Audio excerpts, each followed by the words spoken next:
मैं धन्यवाद देना चाहता हूं अध्यक्ष जी। 1990 से 1926 लगभग 31 साल हम संसदीय जीवन में रहे। 2026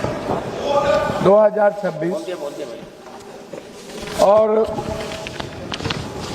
लगातार कई ऐसे स्पीकर के साथ संवाद और संवैधानिक दायित्व और सहमति के साथ ऊंचे आदर्श और नैतिक मूल्यों के साथ सोमनाथ दादा, संगमा जी, बाल योगी जी, जाखड़ साहब, कई ऐसे मीरा जी के, और फिर अभी जो हमारे स्पीकर महोदय हैं, या किसी व्यक्ति विशेष के खिलाफ सहमति और असहमति का सवाल नहीं है।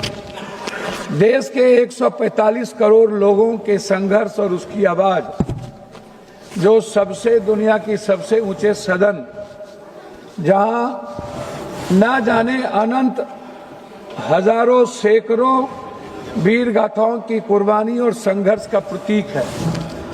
चाहे तिलका मांझी हो, भगवान बिरसा मुंडा हो, सिद्धू कानू हो, लोरिक हो, अल्लाह रुदल हो, बाबा साहब अम्बेडकर हो, चाहे वो संत रविदास हो, कबीर हो, चाहे दुनिया के जितने इतिहास, भगत सिंह, चंद्रशेखर जी, जिनका भी, अब्दुल हमीद, अशफाकुल्ला, जिनकी भी हिस्ट्री को आप ले ली, वह इसी लोकतांत्रिक मूल्यों की रक्षा के लिए इन्होंने कुर्बानी की। हम सदन में इसलिए कुछ बात कहना चाहते हैं।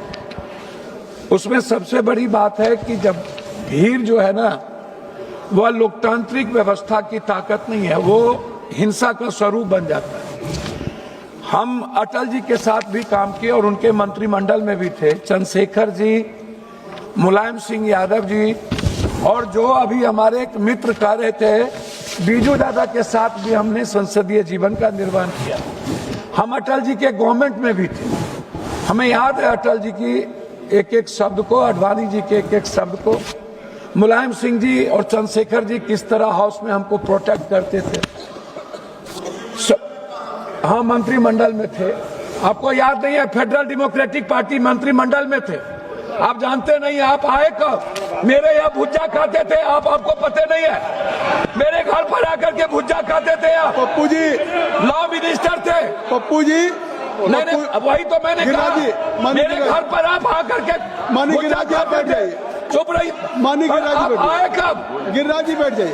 मानी गिरिराज जी बैठ, आप आए कब? पप्पू यादव जी, जब मैं 5 बार MP हो गया तब तो आप फायदा लिए। पप्पू यादव जी, आप चेयर को एड्रेस करेंगे या माननीय गिरिराज जी को करेंगे? बोल देंगे तो जवाब तो क्यों देंगे? मैं सम्मान करता हूं। आप उसको नोटिस मत लें। ठीक है, आप चेयर को एड्रेस करेंगे, आप विषय पे बोलेंगे कि आप गिरिराज जी की बात को। मैंने सदन में तेलंगाना के मुद्दों पर इसी जगह मिर्ची फेंकने को मैंने देखा था। मिर्च तेलंगाना राज के, हाँ जी, स्प्रे तेलंगाना राज के मुद्दों पर मैं इसी सदन में सोमनाथ दादा को न्यूक्लियर के सवाल पर उनकी पार्टी के द्वारा निष्कासित के बावजूद भी उनके वह वक्तव्य मुझे याद है। मुझे बाल योगी जी का वो वक्तव्य याद है जिसमें एक वोट से जब सहमति नहीं हो रही थी और कहा गया था कि जरूरी नहीं है कि इन आर्टिकल के तहत आप वोटिंग ना कराएं। बाल योगी जी बिल्कुल अटल हो गए और उन्होंने उस आर्टिकल के तहत वोटिंग करवाया गया और फिर अटल जी एक वोट से उस वक्त यहां पर मौसम गिर गए। तो आज क्या राय है? अब आप हमें एक बात बताइए, अटल जी ने स्वीकार किया, जो भी सदन के चेयर पर थे उन्होंने हमेशा नैतिक मूल्यों को और संवैधानिक दायित्व का विराट रूप से उन्होंने सहमति दी। हम स्पीकर साहब के बारे में नहीं कहना चाहेंगे, लेकिन हम कुछ बात जरूर कहना चाहेंगे कि महोदय, नहीं, आप स्पीकर साहब के प्रस्ताव पे कहना चाहेंगे। मेरी बात सुन लीजिए ना, मैं व्यक्तिगत टिप्पणी नहीं करूंगा। अच्छा, ठीक। लेकिन जब संवैधानिक और लोकतांत्रिक मूल्यों की बात होगी, गणतंत्र की रक्षा नहीं। आप देखिए, मैं एक बात आपको मार्शल जी कहूंगा, आप गाइड करते हैं, हमारे आर्टिकल कोई गाइड 19 क्या है? कोई गाइड नहीं कर आर्टिकल 19 क्या है? ये क्या आप बात है? लोकसभा के सांसद को आप गाइड करिएगा। कोई गाइड कर रहा है? सर ये गाइड करेंगे? कौन गाइड कर रहा है? गलत बात है। एसपी नहीं सर, अभी नहीं, गलत नहीं बात। गाइड कर सकते वो। अभी तक मैंने अभी मैं सिर्फ इतना एक कहना मिनट पप्पू जी सुन चाहूंगा। लीजिए, 1 मिनट पप्पू जी सुन लीजिए। आसन को ये गाइड नहीं करेंगे। पप्पू यादव जी आप सुन लीजिए, 3 मिनट का समय था जबकि 5 मिनट हो गए, तब भी मैंने अभी बैठने नहीं कहा। फिर कौन गाइड कर रहा है? ये बात 3 मिनट अध्यक्ष महोदय, सीनियर सांसद इस तरीके से नहीं कहा जाता। तो मैं अपनी बात 1 मिनट में अपनी बात खत्म करने के पहले एक आग्रह करूंगा कि महोदय 7 बार संसदीय जीवन में होने के बाद हमारे अनुराग जी कह रहे थे एक बार इन लोगों को बोलिए पार्टी से अलग इंडिपेंडेंट चुनाव लड़े। आप कहे ये बात अच्छा लगेगा हमको। आप अनुराग की बात छोड़िए। और एक आग्रह है, मैं मानता हूं इन्होंने चैलेंज करता हूं और इन्होंने कहा मेरे बेटे के बारे में, मेरा बेटा आईपीएल खेल रहा है, इससे मतलब नहीं। मैं बता दूं अब ये किसी के कृपा में नहीं, उन्होंने चर्चा किया इस प्रस्ताव उन्होंने दूसरी चर्चा किया। अध्यक्ष महोदय दूसरी चर्चा उन्होंने मेरे बारे में यह किया। वो मैं और अवसर मिलेगा, और अवसर मिलेगा जब ये बात आप कहिएगा।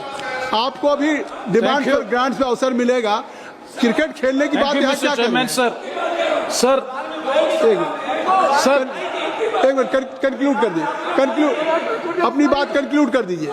कि आडवाणी जी एक थे, हाँ कंक्लूड। लेकिन जब भी कोई प्रतिनिधित्व करने का मौका था तो अटल जी को सिंगल होने के बाद सदन और सत्ता पक्ष उनको मौका देते थे।